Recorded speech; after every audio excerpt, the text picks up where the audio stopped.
kita belum bisa masuk seperti biasa. Baik, di sini dalam bab 3 ada peta konsep tentang tata urutan perundang-undangan dalam sistem hukum nasional di Indonesia. Yang pertama adalah makna atau arti tata urutan perundang-undangan. Yang kedua, pembentukan peraturan perundang-undangan di Indonesia. Yang ketiga, ketaatan terhadap peraturan perundang-undangan.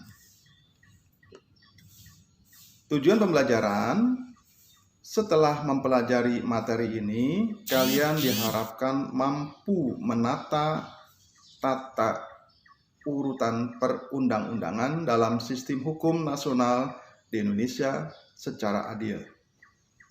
Yang keduanya adalah memperjelas konsepsi tata urutan perundang-undangan sesuai dengan Undang-Undang Dasar Negara Republik Indonesia tahun 1945. Yang ketiga, memahami tata urutan perundang-undangan dalam sistem hukum nasional di Indonesia.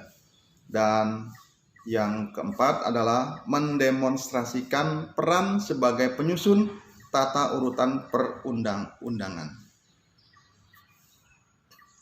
Baik, yang pertama, makna tata urutan perundang-undangan. Peraturan perundang-undangan berdasarkan Undang-Undang Dasar atau UUD Negara Republik Indonesia tahun 1945, Pasal 1 Ayat 3, tertulis bahwa negara Indonesia adalah negara hukum. Oleh karena itu, segala kegiatan penyelenggaraan pemerintahan harus berdasarkan pada hukum yang berlaku.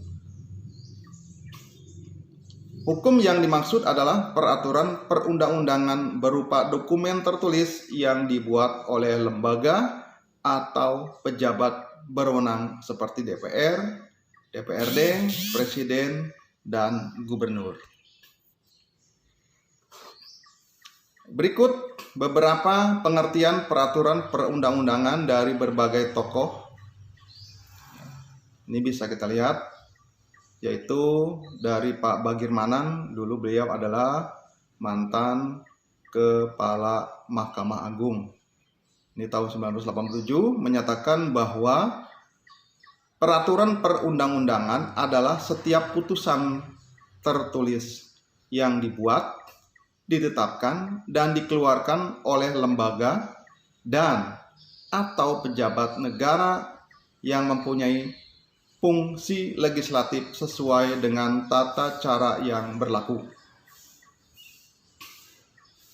Kemudian pendapat dari Bapak Suhino tahun 1981 menyatakan bahwa peraturan perundang-undangan memiliki beberapa makna. Pertama, proses atau tata cara pemberitahuan, tata cara peraturan perundang-undangan dari jenis dan tingkat tertinggi, yaitu undang-undang, sampai yang terendah, yang dihasilkan secara atribusi atau delegasi dari kekuasaan perundang-undangan. Kedua, keseluruhan produk peraturan perundang-undangan tersebut.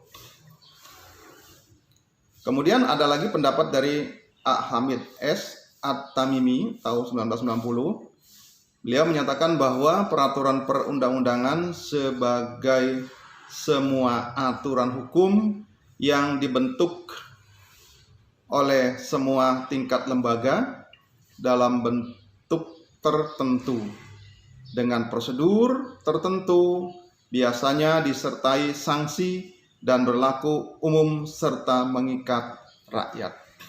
Itu adalah pendapat-pendapat dari beberapa tokoh. Kemudian alasan pentingnya peraturan perundang-undangan bagi negara Indonesia menurut Pak Bagirmanan antara lain kaidah hukum yang mudah dikenal, mudah diketemukan kembali, dan mudah ditelusuri.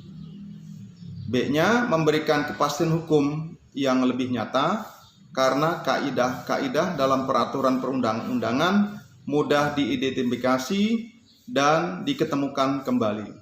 Yang C-nya adalah adanya struktur dan sistematika yang lebih jelas sehingga memungkinkan untuk diperiksa dan diuji kembali, baik dari segi formal maupun dari segi muatannya. Dan yang D-nya adalah pembentukan dan pengembangan peraturan perundang-undangan dapat direncanakan.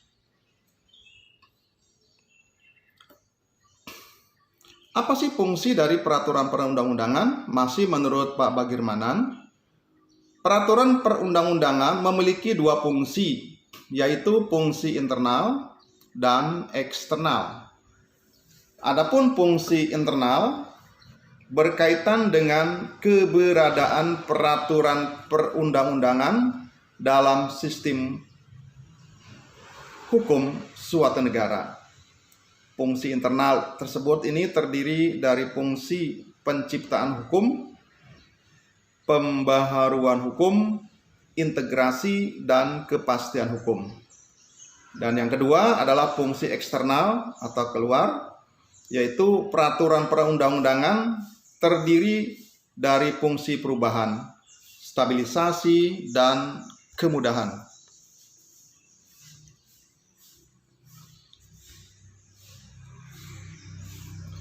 Tata urutan perundang-undangan di Indonesia.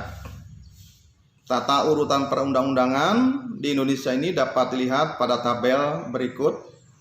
Yang pertama yaitu ketetapan MPRS nomor XX atau 20/MPRS tahun 1965.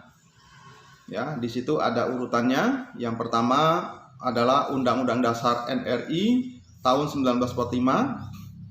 Yang kedua adalah ketetapan MPR. Yang ketiga Undang-Undang Perpu. Yang keempat peraturan pemerintah. Yang kelima keputusan presiden. Yang keenam peraturan pelaksanaan lainnya seperti peraturan menteri dan instruksi menteri. Kemudian berganti lagi dengan TAP MPR nomor 3/MPR tahun 2000. Yang pertama adalah Undang-Undang NRI tahun 1945. Kemudian ketetapan MPR. Yang ketiganya adalah undang-undang. Yang keempat adalah peraturan pemerintah pengganti undang-undang atau Perpu. Yang kelima adalah peraturan pemerintah. Yang keenam keputusan presiden. Yang ketujuh adalah peraturan daerah. Kemudian pada tahun 2004 berganti lagi dengan Undang-Undang nomor 10 tahun 2004, di mana susunannya adalah yang pertama Undang-Undang Dasar Negara Republik Indonesia tahun 1945, yang kedua adalah Undang-Undang atau peraturan pemerintah pengganti undang-undang, yang ketiga peraturan pemerintah, yang keempat peraturan presiden, yang kelima peraturan daerah yang meliputi peraturan daerah provinsi, peraturan daerah kabupaten atau kota, dan peraturan desa, peraturan yang setingkat. Dan pada tahun 2011 ada lagi perubahan, yaitu dengan keluarnya Undang-Undang nomor 12 tahun 2011, di mana tata urutannya berbeda dengan tata urutan sebelum-sebelumnya. Yang pertama adalah Undang-Undang Dasar Negara Republik Indonesia tahun 1945. Yang kedua ketetapan MPR. Yang ketiga undang-undang atau peraturan pemerintah pengganti undang-undang. Yang keempat adalah peraturan pemerintah. Yang kelima adalah peraturan presiden. Yang keenam peraturan daerah provinsi.